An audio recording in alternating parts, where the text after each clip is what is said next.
Hello dear students, क्या हाल चाल है आप लोग का। उम्मीद करते हैं बड़ा ही मस्त और तंदुरुस्त होंगे, और अगर नहीं होंगे बढ़िया तो ईश्वर से प्रार्थना है कि आपके हाल समाचार को बढ़िया रखे, है ना। आज हम लोग बात करने वाले हैं बाबू, जो पिछले साल बीपीएससी में एग्जाम जो हुआ था टीचर का 1 to 5 लेवल का, तो उसमें मैथमेटिक्स का क्या वेटेज रहा था, मैथमेटिक्स का किस तरह का क्वेश्चन पूछा था, उसके बारे में डिस्कशन करने वाले हैं।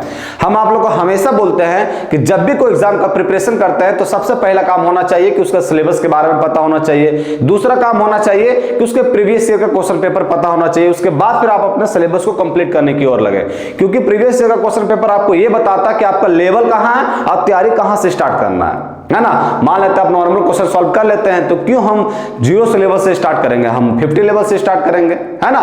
तो इसीलिए प्रीवियस ईयर का क्वेश्चन पेपर भी सॉल्व करना जरूरी होता है। तो हम जानेंगे बाबू कि किस तरह से क्वेश्चन पूछा हुआ था, क्या पैटर्न था, क्या वेटेज था, क्या लेवल था क्वेश्चन का, इसके बारे में डिस्कस करेंगे। और एक बात और कहना चाहते बाबू, क्योंकि ये जो हम इसके पहले एक वीडियो बनाए थे जिसमें बताया था कि 1,50,000 वैकेंसी आने वाले टीआरई 4.0 में, तो ये बच्चा कमेंट भी किया था कि सर यहाँ नोटिफिकेशन तो रिलीज हुआ नहीं, तो ये आप कैसे बोल दे रहे हैं। तो उसके लिए तो हम एक अलग वीडियो बनाएंगे ही, लेकिन अभी हम बता देना चाहते हैं बाबू कि वो जो सो वहाँ के एजुकेशन मिनिस्टर का बयान था, वो नॉर्मल आदमी नहीं बोला था। अब नॉर्मल आदमी बोलता था ऐसा है तो नहीं बेवकूफ हम लोग कि उसको हम अलग से आप लोग को बताएंगे। वहाँ का एजुकेशन मिनिस्टर बोला बाबू, तो हम लोग जो है सो एजुकेशन मिनिस्टर पर यकीन नहीं करेंगे तो किस पर यकीन करेंगे, है ना। तो वो वीडियो हम पर्टिकुलर बना देंगे, बट वो नेगेटिविटी चीजों में आप लोग डूबे ना रहे। जो इन्फॉर्मेशन सही रहती है वही चीज आप लोग को दिया जाता है खुद एनालिसिस करने के बाद। ऐसा नहीं होता कि कोई को नॉर्मल आदमी बोला बिहार का और हम लोग बना दिए वीडियो, ऐसा नहीं होता बाबू, है ना। उसके लिए तो हम लोग एक सेपरेट वीडियो बनाएंगे, बट फिलहाल ये है कि वो टीआरई 4 में आपको उतना लगभग वैकेंसी देखने को मिलेगा ही मिलेगा, है ना। इसीलिए आप लोग जो है नेगेटिविटी चीजों से दूर रहें, पॉजिटिविटी चीज में काम कीजिए और हमेशा पॉजिटिविटी सोचिए, है ना। आप टीआरई देखिए, आप ठीक है 1,60,000 वैकेंसी आप कह रहे कि नहीं आएगा, तो ये तो आने वाला है। आपको आजकल में पता गया कि जो फाइनल रिजल्ट था वो भी रिलीज हो गया बीपीएससी वाला, तो 100% टीआरई 4.0 आने वाला है। वैकेंसी नंबर ऑफ वैकेंसीज कम रहेगा। तैयारी प्रिपरेशन करना स्टार्ट कीजिए ना। आपको क्या लगता है कि एग्जाम अगर नजदीक आ जाएगा, सब चीज नजदीक आ जाएगा, तो मेके में नाम रगड़ के इतना पढ़ेंगे एग्जाम निकल जाएगा? नहीं, बहुत दिक्कत है बाबू। सही से नहीं पढ़ेगा ना, तब बहुत दिक्कत है एग्जाम में ना, क्योंकि आप टीआरई 1, 2, 3 ऑलरेडी हो चुके हैं, 4 में है ना, और कंपटीशन बढ़ गया क्योंकि और नंबर ऑफ स्टूडेंट से इंटरेस्ट लेने लगा। तो इसीलिए अभी दबा के पढ़िए, नेगेटिविटी चीजों से दूर रहिए, हमेशा पॉजिटिविटी चीज रहिए, पॉजिटिविटी बातों में डूबिए रहिए, फायदा होगा उससे। ये चीज नहीं कि ये क्या होने वाला, वो क्या होने वाला है ना। तो उन्हीं लोग बच्चों के बीच एक उन्हीं लोग बच्चों के लिए एक सार है बाबू, जो नेगेटिविटी चीजों में दूर रहते हैं। वो क्या है कि मछली चाहे कितनी भी बड़ी हो जाए, वो समुंदर को तैर कर पार नहीं कर पाएगी। मछली चाहे जितनी भी बड़ी हो जाए, वो समुंदर को तैर कर पार नहीं कर पाएगी। अपना दिल भी समुंदर जैसा बड़ा रखना चाहिए। ये छोटे मोटे नदियां खुद ही मिलने आएगी। समझ में आया क्या बात कहना चाह रहे हैं इस बात से बाबू? बहुत खूबी से समझ रहे हैं, क्योंकि आप लोग जो है 1 to 5 क्या बोलते हैं, जो टीचर की तैयारी कर रहे हैं, और टीचर की तैयारी कर रहे हैं मतलब बहुत लेवल पास किए हैं, 10वां, फिर ग्रेजुएशन, फिर 12वां। तो आप लोग को ये सब चीज बातें तो समझ में आ रहा है। आप लोग को हमेशा सभी के प्रति विनम्र भाव रहना चाहिए। दूसरा चीज है कि अपने आप को इतना मेहनत कीजिए बाबू, इतना मेहनत कीजिए कि आने वाला कल में सफल व्यक्ति बना सकें, ताकि आपसे मिलने का वेट किया जाए। आप कहीं जा रहे हैं तो आपका इंतजार किया जाए कि वो कब आएगा, है ना। तो इस बात से मैं यही कहना चाह रहा हूं, मेहनत कीजिए पूरा गर्दा उड़ा के, और इस बार हमेशा नौकरी प्राप्त कर लीजिए। चलिए हम लोग बात करते हैं कि किस तरह से क्वेश्चन आया था, इसके बारे में डिस्कस करेंगे, क्या लेवल रहा था। आते सबसे पहले नंबर क्वेश्चन में देखिए, हम क्वेश्चन जो बाबू इंग्लिश में टाइप किए हैं, तो आप लोग लैंग्वेज में नहीं घबराइएगा कि इंग्लिश हिंदी क्या है। आप देखिए 1 to 10 पढ़े, 10 से 12 पढ़े, 12 से ग्रेजुएशन, ग्रेजुएशन से आप बीएड किए, और बीएड से फिर सीटेट या स्टेट पास किए। उसके बाद फिर आप आए हैं कहाँ, बीपीएससी के एग्जाम में। तो इतना तो हम उम्मीद करते हैं कि छोटा मोटा जो अंग्रेजी लिखा हुआ वो चीज तो आपको समझ में आएगा। अब दर्जन लिखा हुआ बाबू, उसका अंग्रेजी हिंदी में दर्जन होता है। प्रॉफिट का मतलब होता है लाभ होता है। सेलिंग का मतलब होता है क्या चीज, तो सेलिंग का मतलब होता है बेचना। वेंडर का मतलब क्या होता है, विक्रेता। ये सब चीज तो छोटा मोटा आप लोग को पता होगा, है ना। ऐसा उम्मीद किया जा सकता है क्योंकि आप इतने सालों से पढ़ाई कर रहे हैं। तो लैंग्वेज में घबराइएगा नहीं, बाकी बात हम सभी क्वेश्चन का हिंदी मीनिंग बताएंगे, आप लोग को घबराने की कोई आवश्यकता ना। बनाने का मौका भी देंगे हम, बनाने का मौका में वीडियो पॉज करके बनाइएगा, उस तरह मौका देंगे तो बहुत समय लग जाएगा। देखिए पहला क्वेश्चन क्या कर रहा है कि by selling 39 dozens of mangoes a vendor earns a profit equal to the sale proceed of 13 dozen of the mangoes, what is the percentage of his profit. बोला बाबू कि वेंडर का मतलब क्या होता है, विक्रेता जो बेचता है ना, शॉपकीपर जिसको बोलते हैं, वो जो है सो 39 दर्जन जो सा आम बेचता है। अब 39 दर्जन आम बेचता है, उसको फायदा हो जाता है 13 दर्जन आम के जितना। मतलब वो 39 दर्जन अगर बेच देता आम बाबू तो 13 दर्जन उसी पैसा से 13 दर्जन आम और ला सकता है, 13 दर्जन आम के जितना वो फायदा हो जाता है उसको। तो हमको बताना है कि प्रॉफिट तो होगा 100%, अब प्रॉफिट परसेंटेज बताना बाबू हमको, what is the percentage of his profit, उसका प्रॉफिट का कितना परसेंट होगा ये पूछा हमको। तो प्रॉफिट परसेंट क्या होता है ये चीज तो पता होगा आप लोग को। अगर प्रॉफिट परसेंटेज लिखेंगे बाबू, प्रॉफिट परसेंट, तो ये क्या होता है, कहीं मच्छर उच्छर बैठ गया है क्या। प्रॉफिट परसेंट क्या होता है, तो प्रॉफिट परसेंट होता है गुरुजी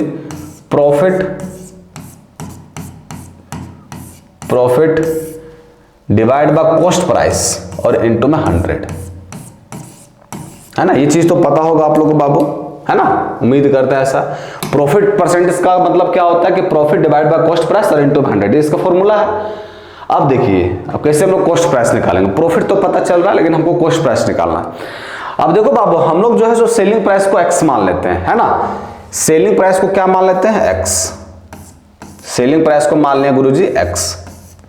तो देखो जब वो 39 दर्जन, अब ये देखिए जो सेलिंग प्राइस को एक्स माने हैं ये 1 दर्जन में माने, 1 दर्जन में माने, ये सेलिंग प्राइस जो एक्स माना है बाबू, ये 1 दर्जन आम बेचेगा ना, 1 दर्जन आम बेचेगा तो उसका सेलिंग प्राइस एक्स माने है। समझते जाएगा, आराम से समझाएंगे। 1 दर्जन आम बेचता है तो उसका सेलिंग प्राइस माने हम एक्स। तो जब वो 39 दर्जन आम बेचेगा बाबू, 39 दर्जन, अच्छा ये है, वो अगर 39 दर्जन आम बेचेगा बाबू, 39 दर्जन, तो उसका सेलिंग प्राइस क्या हो जाएगा, तो उसका सेलिंग प्राइस हो जाएगा गुरुजी 39x हो जाएगा, है ना। अब ये जो प्रॉफिट है बाबू, प्रॉफिट कैसे निकालता है, तो प्रॉफिट निकालता है प्रॉफिट, तो प्रॉफिट होगा पहले कितना, सो देखिए प्रॉफिट कितना हुआ है, तो प्रॉफिट हुआ है 13 दर्जन आम के जितना। 13 दर्जन आम के जितना मतलब ये 13x हो गया बाबू, है ना, 13 दर्जन आम के जितना उसको फायदा हो गया। अब बात को समझिए, प्रॉफिट निकलता कैसे, तो प्रॉफिट निकलता गुरुजी कि सेलिंग प्राइस जो है उसमें से माइनस कर दीजिए कॉस्ट प्राइस को, यही मेरा क्या निकल जाएगा, प्रॉफिट, है कि नहीं, सही बात है। सेलिंग प्रॉफिट कैसे निकलता है कि आप जितना में सेल किए सो और जितना में लागत लगा सो, दोनों के बीच डिफरेंस कर दीजिए, वही तो मेरा निकलता प्रॉफिट कि हाँ इतना रुपया का फायदा हो गया। अब सेलिंग प्राइस कितना है बाबू, 39x, है ना, 39x माइनस का cost price is equal to 13x। यहां से उसको खींच के उस साइड लेके आएंगे तो selling price is equal to क्या हो जाएगा, 39 माइनस का 13, तो ये कितना बनेगा 26 का x। मतलब गुरुजी कॉस्ट प्राइस जो है सो 26x आ गया। अब प्रॉफिट देखिए बाबू, प्रॉफिट कितना है, तो प्रॉफिट है गुरुजी 39x, है ना, प्रॉफिट कितना है 13x, तो प्रॉफिट है मेरा 13x, ओके गुरुजी।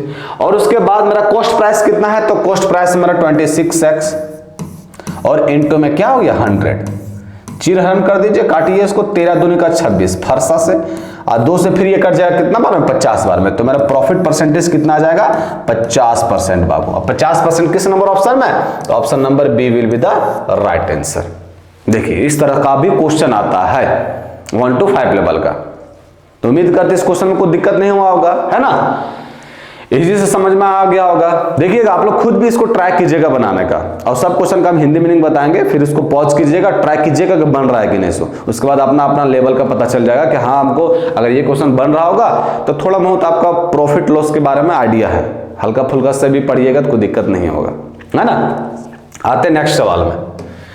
नेक्स्ट सवाल में क्या बोला कि find the smallest number of 5 digits which when divided by 15, 30, 38, 40 respectively always leaves 2 as remainder। ये क्या कह रहा है बाबू, तो ये कह रहा है बाबू, ये क्या कह रहा है, ये कह रहा है कि हमको 5 नंबर का सबसे छोटा नंबर बताए, सॉरी 5 अंक का, हमको 5 अंक का सबसे छोटा नंबर बताना है, जिसको अगर हम डिवाइड करते हैं बाबू 15, 30, 38 और 40 से, तो हमेशा रिमाइंडर शेषफल जो है सो 2 देता है। क्या बोले कि 5 अंकों की सबसे छोटी संख्या बतानी है, जिसको अगर इस नंबर से भाग दिया जाता है तो शेषफल में हमेशा 2 प्राप्त हो, क्वेश्चन समझ गए, ट्राई कीजिए। अब देखिए ये क्वेश्चन जो है ना सो एचसीएफ और एलसीएम से लिया गया है। तो हम क्या करते हैं, हम लोग जो है सो पहले सबसे छोटा नंबर फाइंड करते हैं कि जो इससे डिवाइड करेगा ना तो रिमाइंडर 0 बन जाए। वो कैसे फाइंड करते हैं, तो गुरुजी कुछ नहीं करना रहता, ये 15, 30, 38, 40 का एलसीएम निकाल दीजिए आप। 15, 30, 38 और 40 का एलसीएम निकाल दीजिए। एलसीएम निकालने का क्या मतलब होता है, list common multiple. List common multiple का मतलब हो गया गुरुजी कि सबसे छोटा का छोटा नंबर हो गया, जो इस नंबर से अगर हम डिवाइड करेंगे उस नंबर से तो हमेशा रिमाइंडर में क्या आएगा, 0, है ना, कट जाएगा पूरी तरीका से। देखिए एलसीएम तो आप लोग को निकालना आता है, ये हो गया 5 तिया का 15, 5 6 का 30, ये हो गया आपका 38, ये हो गया 5 8 का 40। फिर इसको निकालते हैं हम लोग, कितना से निकाल देते हैं, 3 से। 3 एकम 3, 3 दूनी का 6, ये आपका 19 हो गया। 19 गलती देखिए क्या नहीं, 38 ही होगा ना बाबू, 5 से कर रहा है।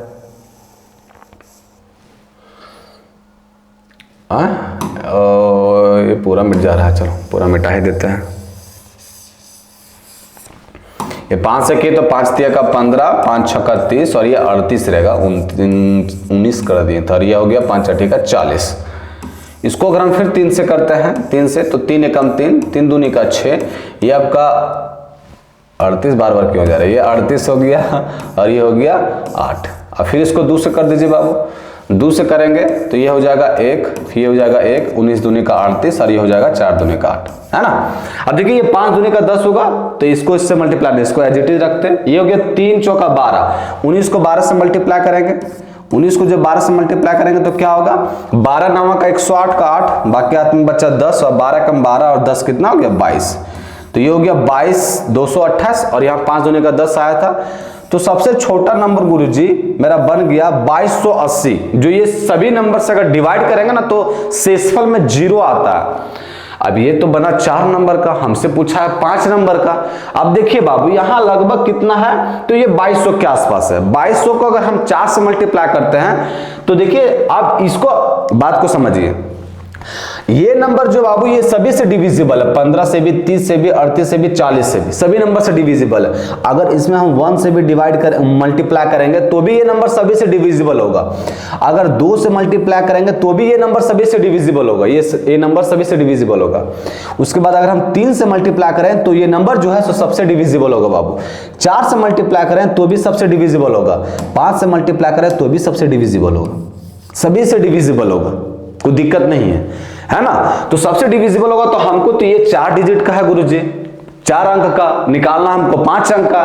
तो 5 अंक का निकालने के लिए जब ये नंबर सभी से डिविजिबल है बाबू, सब नंबर इसको काट दे रहा है, तो 5 से भी गुना करेंगे तो सब नंबर से ये कट जाएगा। तो 5 से गुना करके देखते हैं, 5 गुना करेंगे, 5 से गुना क्यों कर रहे हैं, तो 5 से गुना इसलिए कर रहे हैं गुरुजी क्योंकि हमको 5 अंक का निकालना है। ये तो ससुरा 4 अंक के आ रहा है, तो 5 अंक के निकालने के लिए 5 से गुना किए। अगर 4 से गुना करते बाबू तो भी 4 अंक के आएगा। गुना करके देखिए ना, 2280 इसको 4 से मल्टीप्लाई करते हैं, अगर 4 से मल्टीप्लाई करेंगे तो 0 हो जाएगा। 8 चौका 32 का 2, बाकी हाथ में 3 बचा, 4 दूनी का 8 और 3 11 और 1 बचा, 4 दूनी का 8 और 1 9, ये 9120 आ जाएगा। मतलब ये 4 डिजिट का अगर 4 से मल्टीप्लाई करते हैं तो, लेकिन हमको तो मल्टीप्लाई करना किससे है, हमको मल्टीप्लाई करना होगा 5 से। क्यों 5 से करना होगा, क्योंकि गुरुजी यहाँ क्वेश्चनों में पूछा कि 5 अंक को सबसे छोटी संख्या, तो 5 अंक तो ये 4 अंक आ रहा है, तो ये काम नहीं बनेगा गुरुजी। हमको 5 अंकों को सबसे छोटी संख्या चाहिए, इसलिए हमको 5 से मल्टीप्लाई करना होगा। 5 से जब मल्टीप्लाई करेंगे तो क्या होगा, 0। फिर हो गया 5 8 का 40, 4 बचा, 5 दूनी का 10 और 4 14, 4 1 बचा, 5 दूनी का 10 और 1 11। ये 11400 एक ऐसा नंबर है गुरुजी कि ये सभी नंबर से डिविजिबल है। ये 5 अंकों की एक ऐसा नंबर है कि ये सब नंबर इसको काट दे रहा है। लेकिन दिक्कत तो ये बात है गुरुजी कि काटना नहीं है, रिमाइंडर क्या आना चाहिए, 2। तो रिमाइंडर जब 2 आना चाहिए तो कुछ नहीं करेंगे गुरुजी, अगर हमें 2 ऐड कर देंगे। जब 2 ऐड कर देंगे तो क्या हो जाएगा, 11402। और 11402 किस नंबर ऑप्शन में, तो option number B will be the right answer. अब ये क्वेश्चन जो से किससे लिया गया था, एलसीएम ऑफ एचसीएफ से। कोई दिक्कत इस क्वेश्चन में बाबू? ये निकालें कि ये नंबर जो है ना 5 अंकों के नंबर है गुरुजी, ये नंबर जो है सबसे डिविजिबल है, मतलब इससे भी है, इससे भी है, इससे भी, इससे भी, सब नंबरों से डिविजिबल है, सब नंबर में इसको काट दे रहा है, लेकिन काटना नहीं ना, रिमाइंडर हमको 2 चाहे, तो इसलिए 2 ऐड कर दिए, 2 ऐड कर देंगे तो फिर ये इसका रिमाइंडर 2 ही निकलेगा, है ना। तो 11,402 मेरा राइट आंसर हो गया। उम्मीद करते हैं ये भी क्वेश्चन में कोई दिक्कत नहीं हुआ होगा। मूव करते हैं हम लोग नेक्स्ट क्वेश्चन में। नेक्स्ट क्वेश्चन क्या कह रहा है? नेक्स्ट क्वेश्चन कह रहा है, नेक्स्ट क्वेश्चन कि द वैल्यू ऑफ इतना, मतलब ये चीज का वैल्यू निकालना है। अब देख रहे अगर हम एलसीएम लेंगे बाबू तो बिहान बीत जाएगा, है ना। एलसीएम एक करके लेंगे तो बिहान बीत जाएगा। तो क्या करेंगे, ये जो प्रत्येक नंबर जो दे रखा है उसका हम लोग क्या करेंगे, रैशनलाइजेशन, परिमेयकरण जिसको बोलते हैं बाबू। परिमेयकरण कैसे करते हैं? तो ये हो गया 18, एक को करके दिखाते, बाकी फिर वैसे कर देंगे। ये हो गया 5 प्लस का √7। परिमेयकरण का मतलब है गुरुजी जो नीचे है ना उसको ऊपर से मल्टीप्लाई कर दीजिए, सिर्फ साइन चेंज कर दीजिए। यहाँ बीच में प्लस का साइन है तो यहाँ माइनस का साइन कर दीजिए, और ये भी कर दीजिए नीचे, है ना। अब देखिए बाबू ये बन जाएगा a प्लस बी और इंटू में a माइनस बी, तो a स्क्वायर माइनस का b स्क्वायर, 25 में 7 जाएगा कितना बचेगा 18। अब यहाँ डायरेक्ट यहाँ लिख रहे हैं बाबू क्या क्या होगा। सो यहाँ देखिए बाबू ये हो गया 18 और नीचे भी मेरा क्या निकल गया 18, और ऊपर क्या निकला तो ऊपर निकलेगा ये से हो गया 18, 18 हो गया बाबू, और ऊपर मेरा क्या निकलेगा तो 5 माइनस का √7, 5 माइनस का √7, है ना। फिर वहां भी देखिए बाबू यहां भी नीचे a स्क्वायर माइनस का b स्क्वायर आएगा, तो 7 में 3 जाएगा कितना बचेगा 4, मतलब ऊपर भी 4 है गुरुजी, नीचे भी 4 आएगा, और मल्टीप्लाई किससे होगा √7 और माइनस का √3 से, है ना।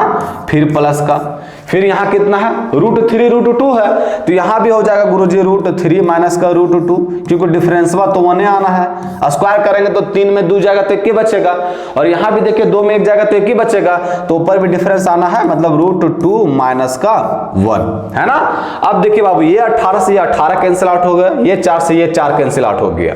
अब हम लोग कंपटीशन का तैयारी कर रहे हैं तो बार बार इसको लिखने की तो कोई आवश्यकता नहीं है। क्या करेंगे गुरुजी, तो यहाँ हम ये देखेंगे ये सब चीज कैंसिल आउट हो गया, तो ये सब टर्म बचा, ये टर्म बचा, ये टर्म, ये टर्म, ये टर्म। अब इसको हल्का सा अलग पेन से चला दे रहे हैं, तो ये टर्म बचा गुरुजी, तो यह सब कैंसिल हो जा रहा है। देखिए माइनस का √7 से प्लस का √7 कैंसिल, माइनस का √3 से प्लस का √3 कैंसिल, और फिर माइनस का 1, यहाँ √1 है बाबू, √1 था ना कि यहाँ गलती कर दी, सॉरी यहाँ √2 है बाबू, हल्का गलती कर दिए। यहाँ क्या है तो यहाँ जो है सो √2 है, माइनस का √3 और माइनस का √2 है ना।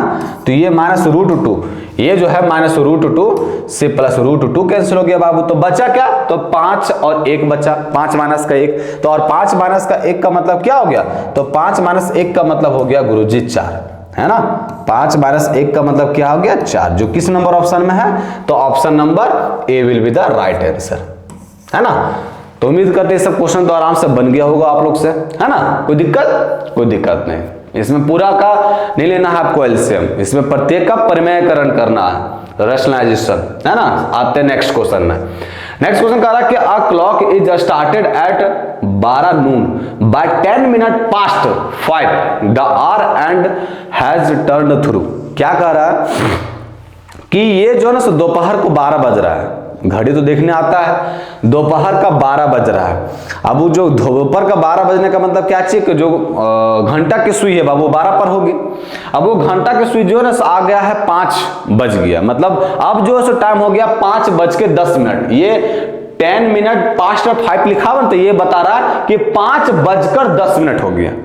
अब घड़ी की सुई कहां हो गई, तो अब जो टाइम जो है सो हो गया 5:10। तो अब हमको बताना है कि वो जो आर हेड जो घंटा का सुई है उसके द्वारा कितना एंगल मूव किया है ना। समझिए, हल्का सा फिगर बना देते बाबू। ये था 12 बजे फर्स्ट में, है ना।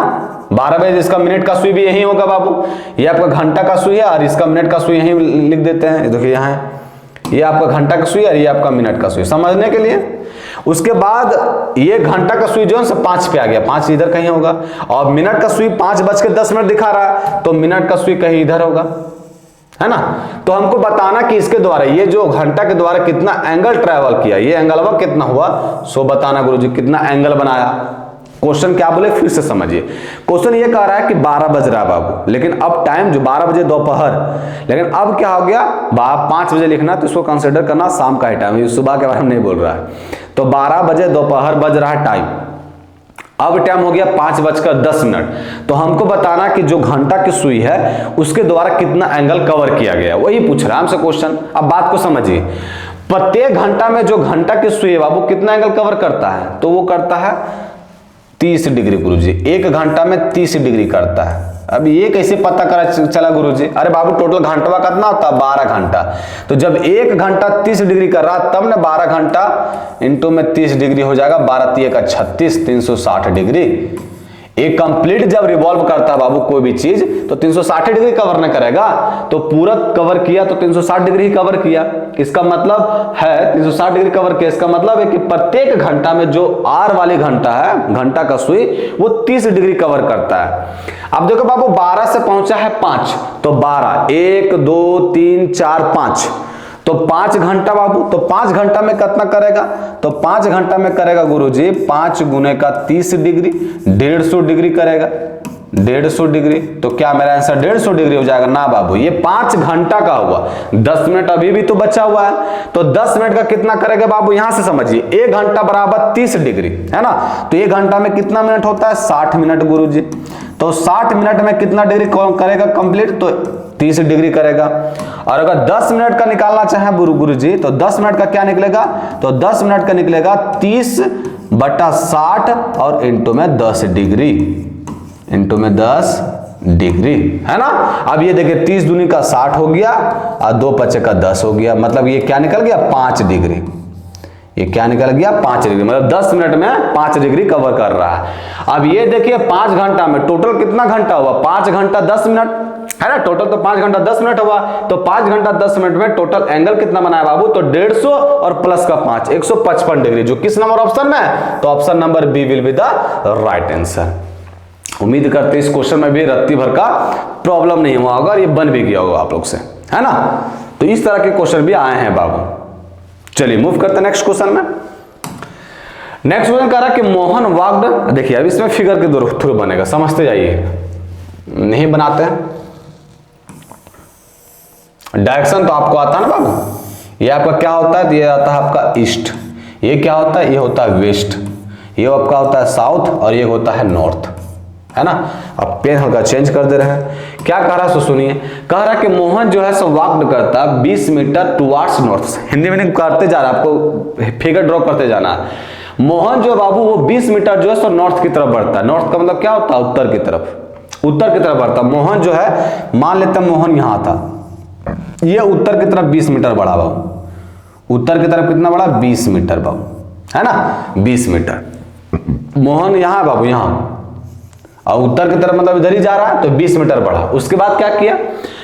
Turned left and walked 10 metre. अब वो फिर लेफ्ट का मतलब क्या होता है? लेफ्ट का मतलब होता है बायां, तो वो बायां मुड़ा और फिर 10 मीटर मूव चला, बायां मुड़ा और फिर 10 मीटर चला, तो बायां मुड़ा और फिर 10 मीटर चला, फिर वो कितना चला? तो फिर वो 10 मीटर चला। चलिए गुरुजी, फिर क्या बोल रहा है? फिर बोल रहा है कि अगेन ही टर्न राइट। अब ये ऐसे जा रहा है, अब वो अगेन ही turn right and walked 20 metre. वापस जो है सो वो किधर मुड़ा? तो दायां मुड़ा। वापस वो किधर मुड़ा? दायां मुड़ा, और कितना चला? 20 मीटर। दायां मुड़ा और कितना चला? ये 20 मीटर चला बाबू। ये कितना चला? तो ये 20 मीटर चला, समझते जाइएगा।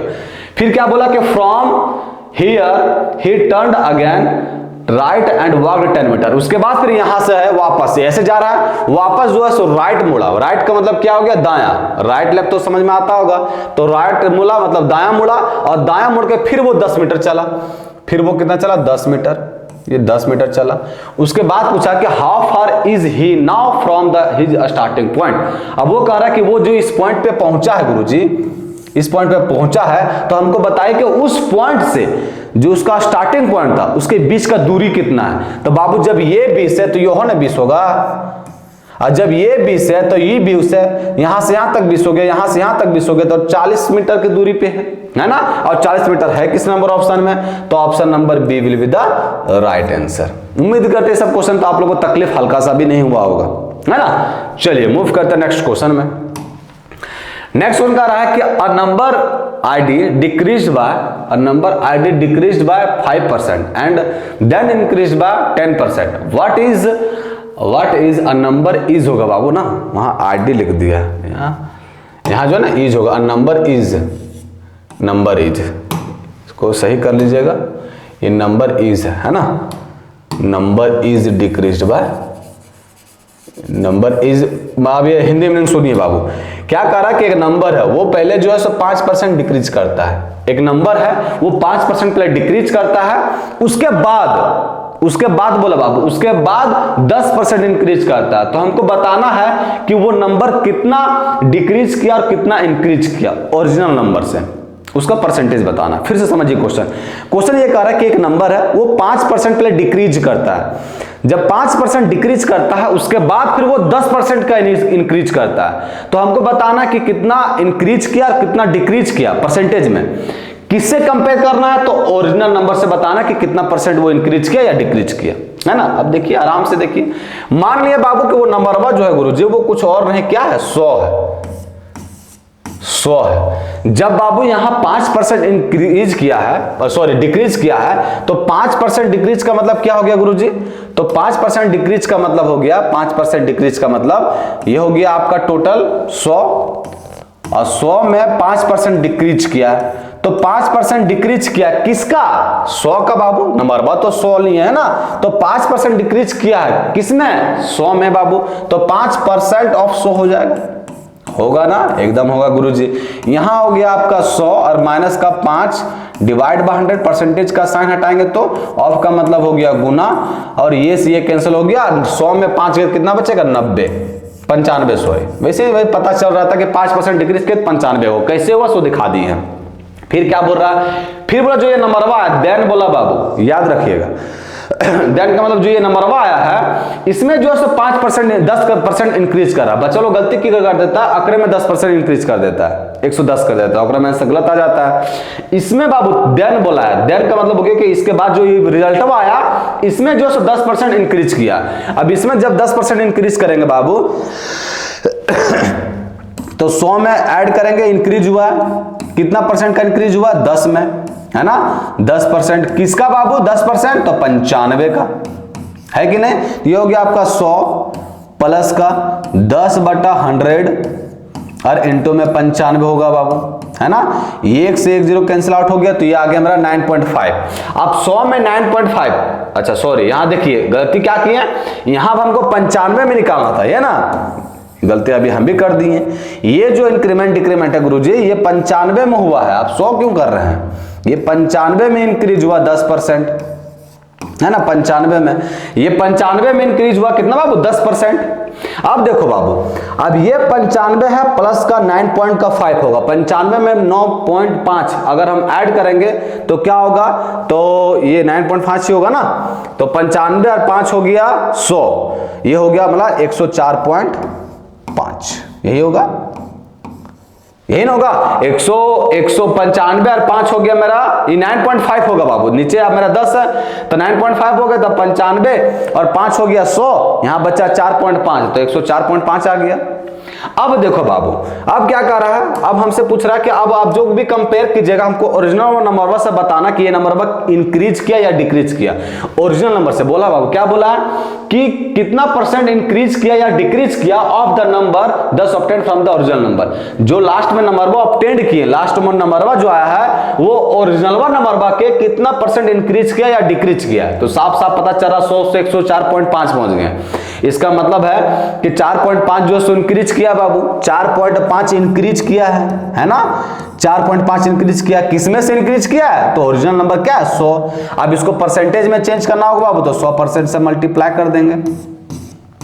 समझ में आया कि नहीं, कोई दिक्कत यहां तक, कोई दिक्कत नहीं। ये क्या कर रहा है, इंक्रीज किया बाबू, इंक्रीज का मतलब ये हो गया, ये 100 से 100 कट गया, इसका मतलब क्या निकल गया कि 4.5% जो है गुरुजी ये आपका इंक्रीज किया है ना, तो 4.5% इंक्रीज किया किस नंबर ऑप्शन में, तो option number C will be the right answer. इसमें बच्चे गलती वही करते बाबू, इसमें क्या है जो है ना, यहाँ जो 100 लिख देते हैं और दूसरा यहाँ सबसे मेन बड़ा गलती करते हैं, यहाँ 10% निकालना 100 का नहीं बाबू 95 का निकालना है, समझ गया। तो मेरा 4.5% जो है उसको में इंक्रीज करेगा नंबर, ठीक है। चलिए मूव करते हैं नेक्स्ट क्वेश्चन में। नेक्स्ट क्वेश्चन बोल रहा है कि इट इज गिवन दैट, अब ये रूट अंडर क्या लिखा हुआ है 4489 इज इक्वल टू दे रखा है 67, तो हमको पूछा इसका वैल्यू। अब देखिए ये सभी में सेम सेम नंबर है बाबू, खाली पॉइंट का डिफरेंस, तो क्या मतलब बनता है ये अगर पॉइंट हटाएंगे गुरुजी तो नीचे आएगा मेरा क्या चीज, तो नीचे आएगा 100 और 100 का स्क्वायर रूट करेंगे तो क्या निकलेगा 10, मतलब ऊपर आएगा 67 और नीचे आएगा 10, है ना, प्लस का। फिर यहां भी ऊपर 67 आएगा गुरुजी और नीचे जो है सो कितना है 1 2 3 4, तो 4 पॉइंट का स्क्वायर का रूट हटाएंगे तो 2 ही पॉइंट आएगा, 2 ही जीरो आएगा। फिर क्या है 67, फिर 6 नंबर है बाबू, है ना, 2 2 4 2 6 तो 3 आएगा, है ना, और फिर आपका 67 है और फिर कितना नंबर है 8 नंबर है, 3 2 और 2 4 और 4 8, तो ये कितना होगा 4 ही होगा, है ना। यहां तक कोई तकलीफ नहीं। आप पॉइंट अप्लाई कर दीजिए सभी को, ये हो गया मेरा 6.7, फिर प्लस का, ये हो गया मेरा 0.67, फिर प्लस का, ये हो गया मेरा 0.067 और फिर प्लस का 0.0067। अब देखिए पॉइंट के बाद 4 डिजिट है तो आप लोग क्या कीजिए ये अपने से ऐड कर दीजिएगा 0, है ना, 4 पॉइंट के बाद जो है 4 डिजिट बना दीजिएगा, जोड़ने में आसानी रहेगा, है ना। 4 डिजिट बनाने में कोई तकलीफ है नहीं, जो पॉइंट के बाद अगर लास्ट में 0 ऐड करेंगे तो कोई तकलीफ नहीं है। 2 यहाँ अपने से लगा दीजिए तो आराम से जोड़ लीजिएगा, 1 यहाँ लगा दीजिए। अब इसको ऐड करना है, ऐड करने तो आता बखूबी आप लोग को, देखिए यहाँ 7 और 7 रहा है ना, ये 7 ही है, ठीक ही है ना। चलो ये 7 है तो यहाँ 7 कर दिए गुरुजी, समझते जाइएगा। उसके बाद देखिए यहाँ 6, देखिए सेकंड टर्म 6 है, 6 और 7 13 का 3 हो गया बाबू, हासिल बच्चा 1। फिर यहाँ थर्ड टर्म देखिए यहाँ 6 है, 6 7 13 और हासिल में कितना था 1, तो होगा 14 हो गया, हासिल कितना बच्चा 1। चौथा टर्म देखिए यहाँ भी कुछ नहीं, यहाँ भी कुछ नहीं, यहाँ आपका 6 है और 6 है और यहाँ 7 है, 13 रहे कितना गया 14, हासिल में अभी भी 1 बचा और 6 है तो 6 कितना गया 7, तो 7.4437 7.4437 ऑप्शन नंबर सी जो है सब करेक्ट आंसर हो गया, है ना। तो इसमें कुछ नहीं, पॉइंट का सिर्फ खेला था, स्क्वायर रूट का ज्ञान होना चाहिए थोड़ा बहुत, और ये चीज तो आप लोगों को बहुत बढ़िया से होगा, है ना। चलिए मूव करते हैं इसी के साथ नेक्स्ट क्वेश्चन में।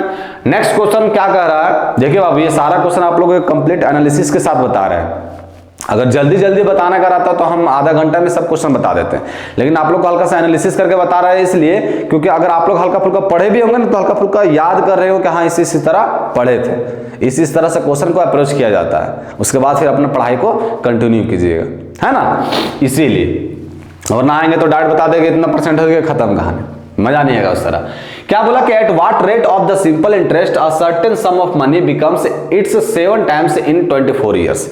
ये क्या कर रहा है कि एक आदमी जो है सो किस दर से अपना सिंपल इंटरेस्ट लेगा बाबू, किस दर से इंटरेस्ट लेगा कि जो अपना पैसा दिया ना वो 24 साल में 7 गुना हो जाए, समझो 24 साल में क्या हो जाए 7 गुना, मतलब 3000 दिया तो कितना हो जाए 21,000, कितना साल में 24 साल में।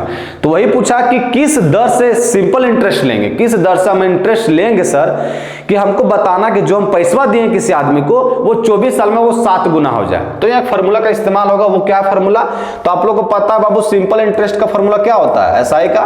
तो सिंपल इंटरेस्ट का फार्मूला होता है गुरुजी, सिंपल इंटरेस्ट का होता है प्रिंसिपल इनटू में रेट और इनटू में टाइम और डिवाइड क्या होता है 100, ये होता है फार्मूला।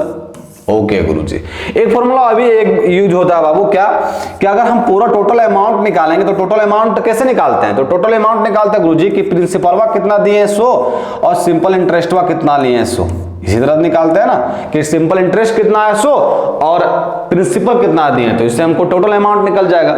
चलिए जी, अब देखो बाबू, अब यहां क्या बोला है कि ये जो अमाउंट है, ये अमाउंट जो है सो मेरा 7 साल में बाबू, अमाउंट जो 24 साल में, अमाउंट जो है 24 साल में वो क्या हो जाए, तो वो प्रिंसिपल का 7 गुना हो जाए, प्रिंसिपल का 7 टाइम्स हो जाए।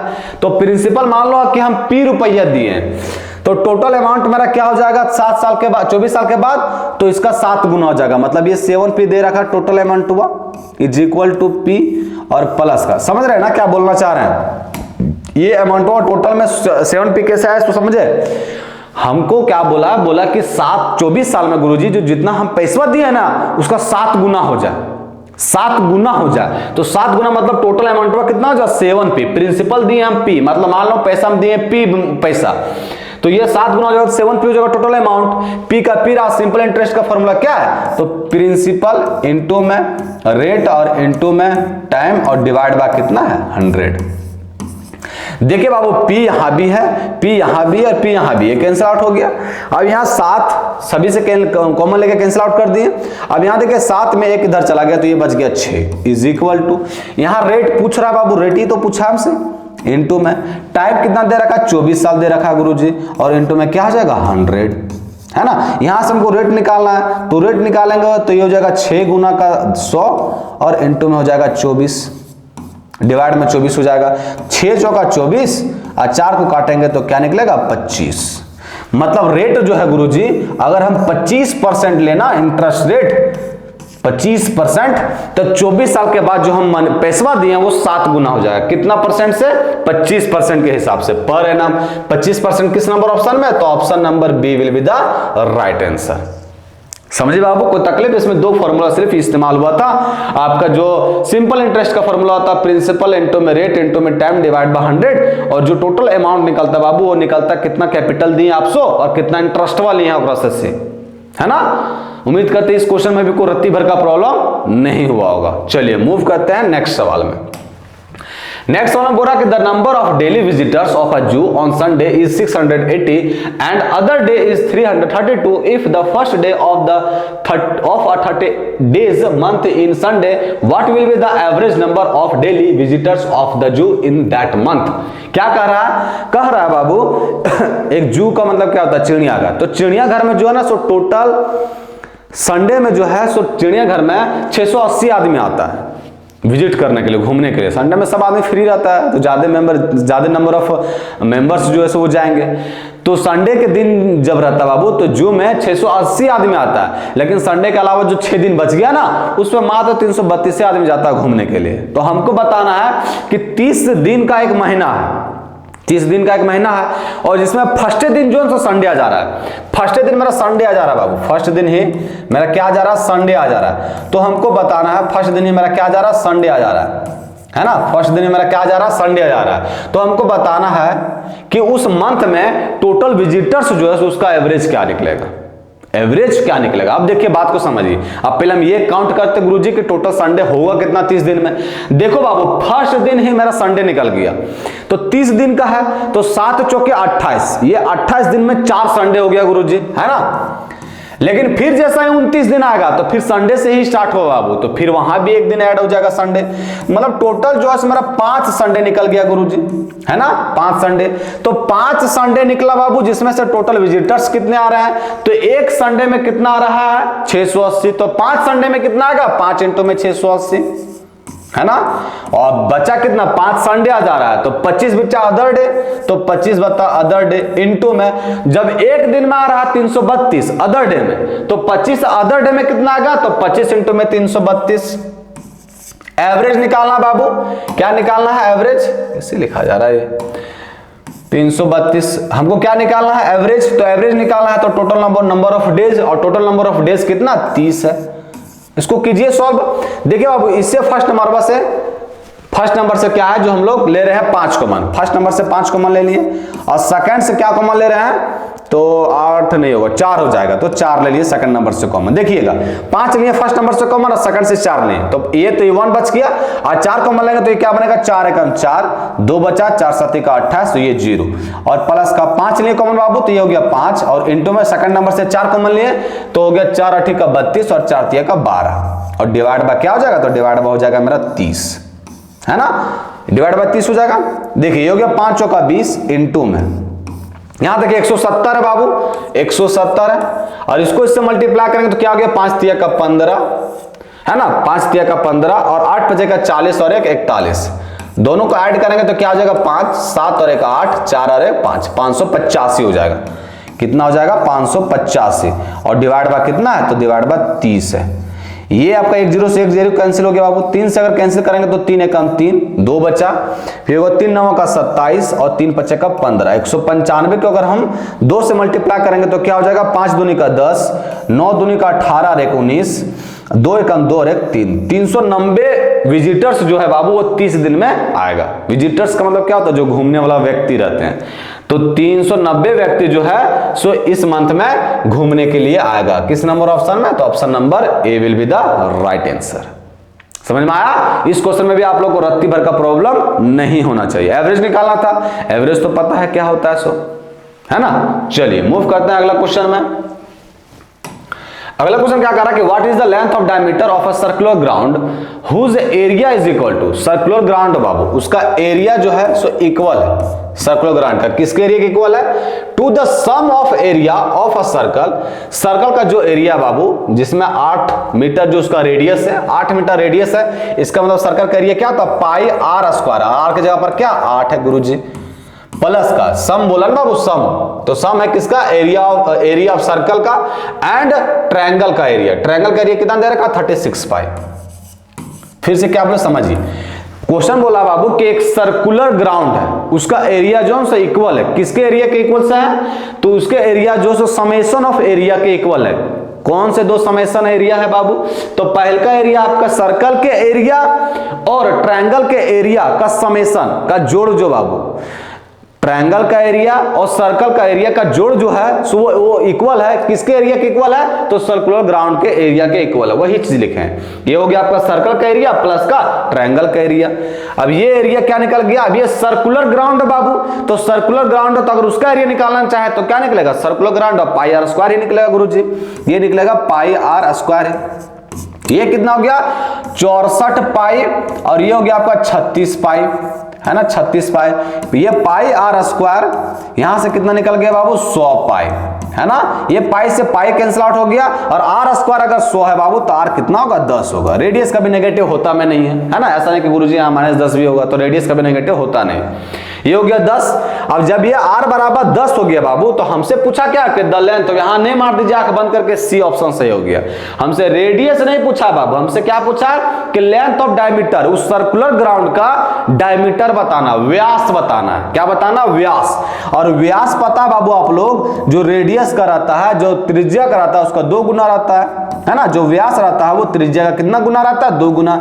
ये 20 निकल के आ गया। 20 किस नंबर ऑप्शन में? तो ऑप्शन नंबर बी जो है हमारा करेक्ट आंसर हो गया। कोई दिक्कत इस क्वेश्चन में? कोई दिक्कत नहीं, है फॉर्मूला बेस पर आधारित था। एरिया आना चाहिए आपको ट्रायंगल सर्कल का पाई आर स्क्वायर, बस उसी का फॉर्मूला का इस्तेमाल किया बाबू, है ना।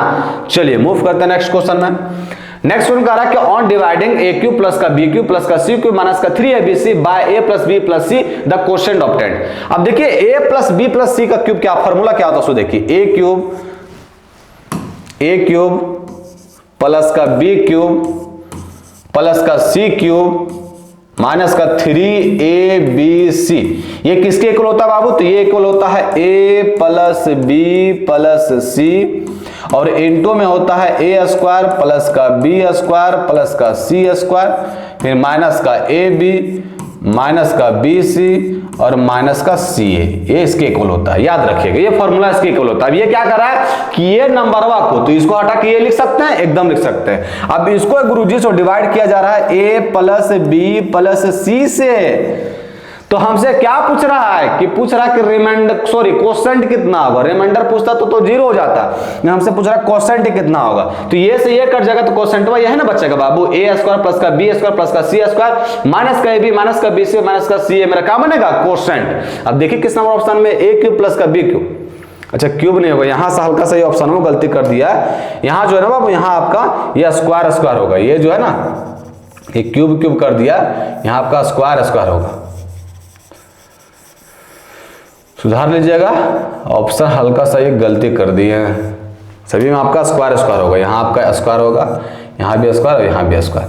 तो ये क्वोशिएंट क्या बच गया? तो क्वोशिएंट बच गया a स्क्वायर प्लस का b स्क्वायर प्लस का c स्क्वायर माइनस का ab माइनस का bc और माइनस का ca, जो ऑप्शन किस में है? ऑप्शन नंबर सी जो है हमारा करेक्ट आंसर हो गया, है ना। अभी इस क्वेश्चन को सॉल्व करने के लिए बाबू ये फॉर्मूला पता होना चाहिए अलजेब्रा का, नहीं फॉर्मूला पता नहीं रहेगा तो कैसे सॉल्व होगा। आते हैं अगला क्वेश्चन में। अगला क्वेश्चन क्या कर रहा है? In an examination of Hindi English and mathematics, Hindi का एग्जाम होता है, इंग्लिश का होता है बाबू और मैथमेटिक्स का होता है ना, इंग्लिश का होता है और मैथमेटिक्स का होता है। क्या बोला है? उसके बाद बोल रहा है कि the total marks are 120, English में जो बाबू 120 मार्क्स का होता है, जो आप सॉरी हिंदी में, और इंग्लिश में जो है 140 मार्क्स का रहता है, और मैथमेटिक्स में 100 मार्क्स का रहता है, 100 मार्क्स का। फिर क्या बोला कि student gets 40%, 55% and 45% in this subject respectively. अब एक बच्चा जो है सो हिंदी में लाता कितना 40%, 40% का मतलब क्या होगा 40/100 है ना, ये आपका 2 0 से 2 0 कैंसिल, मतलब वो 48 नंबर आ रहा है किसमें, हिंदी में बाबू। उसके बाद 55% लाता है किसमें, इंग्लिश में, तो 55% जो है सो इंग्लिश में ला रहा है 55%। ये से ये कैंसिल हो गया, 11 × 5 = 55, 5 दूनी का 10 और ये हो गया 7 दूनी का 14, तो 77 नंबर जो है सो इंग्लिश में लेते आ रहा है, लड़का इंग्लिश में तेज है ना। और मैथमेटिक्स में कितना आ रहा है 45%, मैथमेटिक्स में कितना आ रहा है 45%, तो 45 × 100 मतलब ये 45 नंबर ला रहा है किसमें, मैथमेटिक्स में। चलिए यहां तक समझ में आया गुरुजी। फिर क्या कह रहा है कि how many marks should he get in science out of the total of 180 marks, मतलब साइंस में वो कितना मार्क्स लावे, 180 में कितना मार्क्स लावे, so that his combined percent of the marks obtained in the 4 subject becomes 60%। क्या कर रहा है कि साइंस में वो कितना मार्क्स लावे कि टोटल का 60% बन जाए। फिर से क्वेश्चन समझिए, क्वेश्चन में लिखा हुआ है कि हिंदी में 120 मार्क्स का, इंग्लिश जो 140 मार्क्स का, मैथमेटिक्स 100 मार्क्स का है। एक लड़का है बाबू, वो हिंदी का 40% लाता है हिंदी में, जो आपका इंग्लिश में 55% लाता है, और जो आपका मैथमेटिक्स में 45% लाता है। तो क्वेश्चन पूछा है कि साइंस में 180 में कितना मार्क्स लावे कि टोटल ये चारों सब्जेक्ट है ना, हिंदी, इंग्लिश, मैथ और साइंस, ये चारों सब्जेक्ट मिला के वो 60% नंबर गेन कर ले, वो पूछा है। तो हम क्या करते हैं, हम पहले ये देखते हैं कि ये चारों नंबर का 60% होगा कितना। तो कैसे करेंगे हम, ऐड कीजिए इसको, 180 में 120 को ऐड करेंगे तो ये कितना हो जाएगा 2 से 1 300, 300 1 400, 400 1 500, तो ये हो गया गुरुजी मेरा 540 हो गया। अब 540 का अगर हम 60% निकालेंगे बाबू तो 60/100 हो जाएगा, है ना, मतलब 1 0 2 0 से ये 2 0 कैंसिल, गुना कीजिए, 6 चौका 24 हो गया, और 6 5 का 30 और 2 32, मतलब ये टोटल का 324 नंबर जो है बाबू वो 60% होता है। अब वो सोच रहा लेते कितना है, तो लेते हैं 8 7 15, 15 5 20, ये बचा 4 और 7 11, 4 4 8, 8 7 15 और 2 17, तो वो 170 नंबर लेते आया है। तो 4 हो गया, ये बचा 12, 12 में 7 गया तो बचा 5, और ये बचा 2, 2 में गया 1, मतलब इसको 154 नंबर और लाना होगा साइंस में, तब ये 60% नंबर गेन करेगा। कैसे निकाला बाबू, देखिएगा समझिएगा। इसका पहले हम 40% निकालिए, 55% निकालिए, 45% निकालिए, ये नंबर निकल गया मेरा। हमको पूछा क्वेश्चन में कि साइंस में 180 में कितना मार्क्स लाएं कि टोटल का 60% बन जाए, तो टोटल का 60% होता कितना 324 नंबर, और 324 नंबर में ये बाबू लोग जो है सो 170 नंबर लेते आया है। इसका मतलब हमको 324 नंबर लाएंगे तब ना बनेगा कितना 60%, तो 324 में और कितना, 170 में और कितना ऐड करेंगे, 324 बन जाए 154 ऐड करेंगे, 154 नंबर हमको और लाना है साइंस में, तो अब ये टोटल का 60% नंबर गेन करेगा। और 154 किस नंबर ऑप्शन में, तो ऑप्शन नंबर सी जो है हमारा करेक्ट आंसर हो जाएगा, है ना। आसान क्वेश्चन था, हिंदी समझा दे ना, कोशिश किए होंगे, ऐसा उम्मीद किया जाता है कि कोशिश किए होंगे आप खुद मन से बनाने का। आते नेक्स्ट क्वेश्चन में, एक रेक्टेंगल है जिसका एरिया जो है 30 मीटर है। एरिया क्या होता है, लेंथ इंटू में ब्रेथ, वो कितना दे रखा 30, है ना, और पेरीमीटर जो है 26, पेरीमीटर क्या होता है 2 इंटू में लेंथ प्लस का ब्रेथ, और ये कितना दे रखा 26, मतलब यहां लेंथ प्लस का ब्रेथ क्या हो जाएगा, तो ये हो जाएगा 13, है ना। अब इसमें जो है सो by trial, hit and trial method चलेगा बाबू। अब देखो बाबू, आपको 2 नंबर एक ऐसा सोचना है जिसको ऐड करें तो 13 आ जाए, और गुना करें तो 30 आ जाए। तो गुरुजी इसको यहाँ 3 और प्लस का 10 कर दीजिए ना गुरुजी, ऐड करेंगे तो 13 आ गया, गुना करेंगे तो 30 आ जाएगा। अच्छा ये भी तो हो सकता है गुरुजी, यहाँ 10 कर दीजिए लेंथवा के और ब्रेथवा के कर दीजिए 3, तो 10 3 13 और गुना करेंगे तो 30 आ गया। यही 2 पॉसिबिलिटी बन सकता है, इसके अलावा कोई पॉसिबिलिटी बनेगा नहीं बनेगा। क्वेश्चन में क्या पूछा है कि हमको लेंथ कितना को 100 पूछा, लंबाई क्या होगा, उसका एरिया क्षेत्रफल दे रखा था बाबू, परिमाप दे रखा था, और हमसे पूछ रहा कि उसका लंबाई क्या होगा। तो लंबाई 3 हो सकता है या 10 हो सकता है, 3 या 10, सिर्फ 10 ऑप्शन में है, तो ऑप्शन नंबर बी जो मेरा करेक्ट आंसर हो जाएगा। अब बहुत बच्चा अगर में की मार देते हैं मोर देन 1 अबव, अरे बाबू मोर देन 1 अबव कब होगा, जब 3 यहां रहता तब, समझ गए, 3 है ना, सिर्फ 10 है तो इसलिए 10 मेरा राइट आंसर हो जाएगा, समझ गया। चलिए मूव करते हैं अगला क्वेश्चन में। नेक्स्ट उनका रहा है कि a complete work is 15 days. अच्छा ए जो है सो कंप्लीट करता है एक काम को 15 दिन में, समझते जाइएगा। ए जो बाबू देखो बाबू 15 दिन में, यहां समझिए 15 दिन में जो है 15 दिन में एक काम को कंप्लीट करता है। 15 दिन में 15 दिन में जो बाबू एक काम को कंप्लीट करता है, तो एक दिन में कितना काम कंप्लीट होगा? तो एक दिन में काम कंप्लीट होगा 1/15वां भाग, है ना। एक दिन में जो है सो काम का 1/15वां भाग कंप्लीट होगा। इसका मतलब कि ए जो है सो 15 दिन में काम कंप्लीट करता है, तो 15 दिन में काम कंप्लीट करता है तो 1/15 भाग किया वो एक दिन में, है ना। उसी तरह बी जो है, बी कितना कंप्लीट कर रहा है? तो वो जो सेम काम जो है सो 8 दिन में कंप्लीट कर रहा है, तो एक दिन में 1/8 का मतलब 1/8 काम का 1/8 भाग कंप्लीट करेगा। अच्छा जी, उसके बाद क्या बोला? बी और सी दोनों मिला के जो है बी और सी, तो बी और सी जो है सो बी और सी वो कंप्लीट कर रहा है सेम वर्क 4 दिन में। बी और सी जो दोनों बाबू, बी कितना है 1/8 समझते जाएगा, और सी कितना है नहीं जानते हैं। ये दोनों जो है सो कंप्लीट कर रहा है उस काम को कितना दिन में? 4 दिन में, है ना। ये कौन कर रहा है? बी और सी। उसके बाद देखिए बाबू जो जो बोला वो लिखते जाना। ए और सी जो है ना सो कंप्लीट कर रहा है सेम काम को x दिन में। ए और सी ए कितना बाबू? 1/15, और सी हमको पता नहीं ये कितना दिन में कंप्लीट कर रहा है, तो ये कर रहा है गुरुजी x दिन में। उसके बाद देखिए, उसके बाद ए और बी जो है सो एक काम को, उसी काम को कंप्लीट करता है y दिन में। ए और बी कितना है? 1/15 और प्लस का 1/8, ये 15 दिन में कंप्लीट कर रहा है, सॉरी y दिन में कंप्लीट कर रहा है। ये यहां तक जो लिखे वो चीज समझ में आया? 15 दिन में कोई व्यक्ति जो एक काम को कंप्लीट करता बाबू, तो एक दिन में कितना करेगा? 1/15 भाग करेगा। तो हम सभी में एक दिन का सभी का निकाल रहे हैं, है ना। तो ए जो कंप्लीट करता है 15 दिन में, मतलब 1/15। बी जो 60 दिन में करता है। ए और सी, सॉरी बी और सी जो दोनों मिलके 4 दिन में कंप्लीट करता है। और यहाँ क्या लिखा हुआ? ए और सी दोनों मिलके ये x दिन में कंप्लीट कर रहा है। तो और उसके बाद एक और चीज दे रखा कि ए और बी दोनों मिलके y दिन में कंप्लीट कर रहा है, तो x/y क्या होगा सो पूछा। अब तो ये इक्वेशन बन के सॉल्व करने के लीजिएगा। अब x का मान कैसे निकलेगा? इसमें से इसको घटा देते हैं, इसमें से इसको घटाएंगे गुरुजी, तो ये बन जाएगा 1/x माइनस का 1/4 और इज इक्वल टू क्या हो जाएगा? तो ये इज इक्वल टू हो जाएगा 1/15। 1/c से 1/c कैंसिल आउट हो जाएगा, तो 1/15 और माइनस का 1/8 हो जाएगा, है ना। ये हो जाएगा। ये माइनस को खींच के गुरुजी हम इस साइड कर दिए, है ना। ये जो माइनस को है इसको खींच के हम जो इस साइड कर दिए, तो ये बन जाएगा क्या? प्लस का 1/4। एलसीएम तो लेने आता है बाबू, एलसीएम ले लीजिए। एलसीएम लेंगे तो क्या होगा गुरुजी? 15 × 120 हो जाएगा एलसीएम, है ना। 120 होगा तो 15 × 120, 15 × 120 और 4 × 12 30 हो जाएगा। जोड़ने घटाने आता है गुरुजी, जोड़िए घटाइए, जोड़िए घटाएंगे कितना होगा? माइनस का 7 हो जाएगा 23/120। 23/120 क्या निकल के आया गुरुजी? तो ये निकल के आया 1/x, है ना। 1/x का वैल्यू क्या निकल के आ गया? 23/20। y का वैल्यू तो यही से निकाल लेंगे, ये हो जाएगा 1/y का वैल्यू क्या निकलेगा? तो 1/y का वैल्यू निकल जाएगा 15 × 23/120, है ना।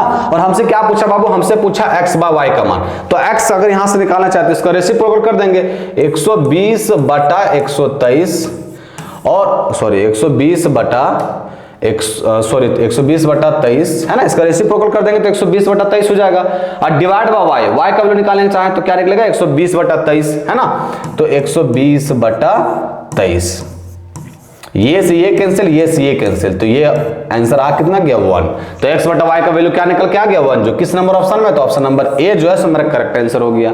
तो इस तरह के क्वेश्चन को इस तरह अप्रोच करना है बाबू आप लोग, है ना। ज्यादा वेरिएबल नहीं मानना है ना। चलिए उम्मीद करते हैं इस क्वेश्चन में भी कोई दिक्कत नहीं हुआ होगा आप लोग से। ये क्वेश्चन हल्का सा लेवल वाला था क्वेश्चन, है ना। जिस समय क्लास करेंगे उस समय सब क्वेश्चन बनेगा आपसे, डोंट वरी इसके लिए। अब देखिए, the length of the diagonal of a rhombus are 2a and 2b its perimeter. Rhombus का कुछ प्रॉपर्टी आना चाहिए आपको। रोम्बस कहते किसको बाबू? तो रोम्बस एक तरह से पैरेललोग्राम रहता है ना। उसके आमने सामने के भुजा जो है बराबर रहती है, मतलब अगर ये x लिए गुरुजी तो ये भी x होगा, ये अगर y लिए हैं तो ये भी y होगा। और उसका जो डायगोनल है बाबू, उसका जो डायगोनल है, ये डायगोनल जो है इधर खींच दे रहे हैं, ये जो डायगोनल है, ये डायगोनल एक दूसरे को 90 डिग्री पर काटता है बाबू। ये हमेशा 90 डिग्री पर काटता है। इसके डायगोनल जो है एक दूसरे को कितना में काटता है? 90 डिग्री में। और 90 डिग्री काटने के अलावा समद्विभाजित होता है। समद्विभाजित का मतलब क्या होता है? बाइसेक्टर होता है। बाइसेक्टर का मतलब है कि ये चीज के इक्वल होगा और ये चीज जो गुरुजी से ये चीज के इक्वल होगा। अब यहाँ डायगोनल का लेंथ दे रखा बाबू 2a 2b। अगर बाबू ये हम a मानते हैं तो ये भी a होगा, और अगर ये b मानते बाबू तो ये भी b होगा, तो ना 2b हो गया, ये 2a हो गया, कोई दिक्कत नहीं। अब हमसे पूछ रहा है क्या चीज का पेरीमीटर क्या होगा। पेरीमीटर अगर निकालना चाहे तो क्या निकलेगा, तो पेरीमीटर निकलेगा गुरुजी 2x और प्लस का 2y, मतलब हमको x और y का वैल्यू निकालना होगा, है ना। अब कैसे निकालेंगे सो देखिए, हम यहाँ हल्का सा यूज कर रहे हैं पिंक कलर, देखिएगा हम नाम भी दे दे रहे हैं हल्का से, ये नाम है A B C और D, और ये जो सेंटर है बाबू इसका नाम डाल दिए O, है ना। अब देखिए हम ट्रायंगल, हमको निकालना है x और y का वैल्यू, हम ट्रायंगल जाते हैं OAB में। ट्रायंगल किस में गए बाबू, ट्रायंगल गए हैं OA और B में, समझते जाएगा आराम से। ट्रायंगल गए OAB में, तो OAB में ये 90 डिग्री बना, मतलब ये ट्रायंगल बन गया मेरा right angle triangle. Right angle triangle का हिंदी मीनिंग क्या होता है, लंब त्रिभुज, है ना। तो राइट एंगल ट्रायंगल बन गया, और राइट एंगल ट्रायंगल का जो ये एंगल 90 डिग्री, उसके सामने कौन सा भुजा रहता है, कर्ण। तो कर्ण का स्क्वायर क्या होता है बाबू, अगर ये कर्ण निकालना चाहे तो कर्ण कैसे निकलेगा, तो कर्ण का स्क्वायर हो जाता है रूट अंडर लंब का स्क्वायर, लंब कितना बी स्क्वायर, और प्लस का आधार का स्क्वायर, आधार कितना ए स्क्वायर। तो ये किसका वैल्यू निकल गया है, एक्स का। उसी तरह ट्रायंगल आप जाइए BOC में बाबू, ट्रायंगल BOC में, है ना, ट्रायंगल BOC में। तो BOC में बाबू ये देखिए यहाँ राइट एंगल ट्रायंगल बन गया क्योंकि यहाँ 90 डिग्री बन रहा है, और इसके सामने वाला कौन, जो इसके सामने वाली जो भुजा रहती है वो क्या होती है, वो भुजा रहती है मेरे कर्ण। तो y का वैल्यू अगर यहाँ से निकालना चाहे तो क्या निकलेगा, रूट अंडर लंब स्क्वायर, लंब स्क्वायर कौन है, A स्क्वायर, और प्लस का आधार का स्क्वायर कौन है, तो B स्क्वायर। ये सब चीज आपको पता होना चाहिए। तो A भी x भी निकल गया, y भी निकल गया। यहाँ देखिए बाबू A और x दोनों निकल गया, तो यहाँ देखिए ये हो गया मेरा 2 कॉमन ले लिए, x मेरा देखिए x भी सेम है और y भी सेम है, तो ये क्या हो गया 2 times of root under A square plus का B स्क्वायर, यही ना हो गया। और दोनों को गुना करेंगे तो क्या निकल जाएगा, 2 दूनी का 4 root under A square plus का B स्क्वायर, जो किस नंबर ऑप्शन में, तो option number C will be the right answer, है ना। तो बस ये हल्का सा प्रॉपर्टी पता होना चाहिए कि किसी भी आप रोम्बस के बारे में बात करें तो रोम्बस में क्या होता है, तो रोम्बस में होता है बाबू लोग कि ये आमने सामने की भुजा बराबर होती है, और दूसरा चीज इसके जो डायगोनल है ना, विकर्ण जो है सो एक दूसरे को 90 डिग्री पर प्रतिच्छेद करते हैं और समद्वि भाजित भी होते हैं, है ना। चलिए मूव करते हैं नेक्स्ट क्वेश्चन। नेक्स्ट क्वेश्चन में क्या कर रहा है, नेक्स्ट क्वेश्चन में कर रहा है कि द वैल्यू ऑफ x और y satisfying the equation, x और y का वैल्यू निकालना है जो इस इक्वेशन को सैटिस्फाई करे। 2 इक्वेशन दे रखा, 2 वेरिएबल दे रखा, तो इजीली नहीं निकाल सकते, इसको हम 3 से मल्टीप्लाई कर देते हैं, पहलका के 3 से मल्टीप्लाई करेंगे तो 3 दूनी का 6x और प्लस का 3 तिया को 9y, और 3 से मल्टीप्लाई करेंगे तो 3 सत्ती का 21, और 3 सत्ती का 21 और 2 23, और इसको जो है 2 से मल्टीप्लाई कर देते हैं, 2 से मल्टीप्लाई करेंगे तो 3 दूनी का 6x प्लस का 2 दूनी का 4y, 2 से मल्टीप्लाई कर रहे हैं तो 3 दूनी का 6 और 7 दूनी का 14, घटा दीजिए बाबू, ये घटा देंगे, घटाएंगे तो 6 से 6 कट गया, 9 में 4 गया तो बच्चा 5y इज इक्वल टू, यहाँ 11 में 6 गया तो बच्चा 5, यहाँ कितना है 12, 12 में 4 गया तो बच्चा 8, ये हो गया 85। तो y बराबर कितना निकल गया 17 पच्चे का 50, 17 निकल गया। y 17 निकला, किसी में पुट कर दीजिए, इसमें पुट कर देते सेकंड वाला में, तो 3x और प्लस का 17 दूनी का 34 इज इक्वल टू क्या हो गया, तो इज इक्वल टू हो गया 73। यहां से अगर हम 3x का वैल्यू निकालेंगे तो क्या निकलेगा, यहाँ 13 में 9 4 जगह तो कितना बचेगा 9, यहाँ बचेगा 6, 6 में 3 जगह बचेगा 3, तो x का वैल्यू क्या निकल के आ गया, तो x का वैल्यू निकल गया 13 3 का 39, है ना, 13 निकल गया। तो x का वैल्यू 13 और y का वैल्यू 17, 13 और 17 किस नंबर ऑप्शन में, तो option number C will be the right answer. ये सब क्वेश्चन में कोई दिक्कत ही नहीं हुआ होगा। आता नेक्स्ट क्वेश्चन में, लास्ट क्वेश्चन। अब देखिए, अब इसमें बचवा गलती की करता, पूरा इसका फार्मूला लगा रहा, पूरा सब फार्मूला गुना भाग करना, कोई करने की आवश्यकता नहीं बाबू। हम 1 मिनट के लिए ए को जो ना क्या मान लेते हैं 467, क्योंकि यहाँ 2 वेरिएबल यूज हुआ है, और बी को मान लेते हैं हम लोग 359। अब देखिए क्या बनेगा, ऐसा मानते हैं तो ये बन जाएगा मेरा 2 इंटू में क्या बनेगा, ऊपर बन जाएगा a प्लस बी का होल स्क्वायर और माइनस का 2ab बनेगा, है ना, और नीचे क्या बन जाएगा, तो नीचे बन जाएगा मेरा a स्क्वायर प्लस का b square, a square plus का b स्क्वायर। अब यहाँ देखिए बाबू 2 इंटू में a प्लस b का होल स्क्वायर क्या होता है, a स्क्वायर प्लस का b स्क्वायर प्लस का 2ab, और ये माइनस का 2ab दे रखा है, और डिवाइड कितना है, तो डिवाइड में है बाबू लोग a स्क्वायर प्लस का b square, a square plus का b स्क्वायर है। अब देखिए जो कट पिट रहा काटिए इसको, ये सी ए कैंसिल आउट हो गया और ये स्क्वायर प्लस बी स्क्वायर सी ए स्क्वायर प्लस का बी स्क्वायर कैंसिल आउट हो गया, तो बच्चा क्या केवल तो 2 ही बचा, 2 किस नंबर ऑप्शन में, तो option number A will be the right answer. तो इस तरह के क्वेश्चन को पूरा एकदम नहीं गुना भागा करने लग जाना है ना। तो उम्मीद करते हैं बाबू कि ईच एंड एवरी क्वेश्चन आपको समझ में आया होगा। टोटल ये 17-18 क्वेश्चन थे बाबू, पीआरटी लेवल में इतना ही क्वेश्चन पूछता है, लगभग 20 के आसपास लेके चलिए आप, तो 20 क्वेश्चन कम नहीं होते हैं, अगर सही से आप पढ़ेंगे तो 20 में 20 आएगा बाबू। ये हम प्रीवियस ईयर क्वेश्चन पेपर करवाएं किसका, तो 1 to 5 का, नेक्स्ट डे जो हम लोग कराएंगे 6 to 8 का, नेक्स्ट डे 9, 10, फिर एक नेक्स्ट डे 11, 12, सभी के प्रीवियस ईयर का क्वेश्चन से हूबहू करवा देंगे आपको, उसके बाद फिर अपने सिलेबस की ओर मूव करेंगे, है ना। तो आज के लिए इतना ही सेवा प्रदान करते बाबू, कल मिलते हैं फिर। जय हिंद, जय भारत।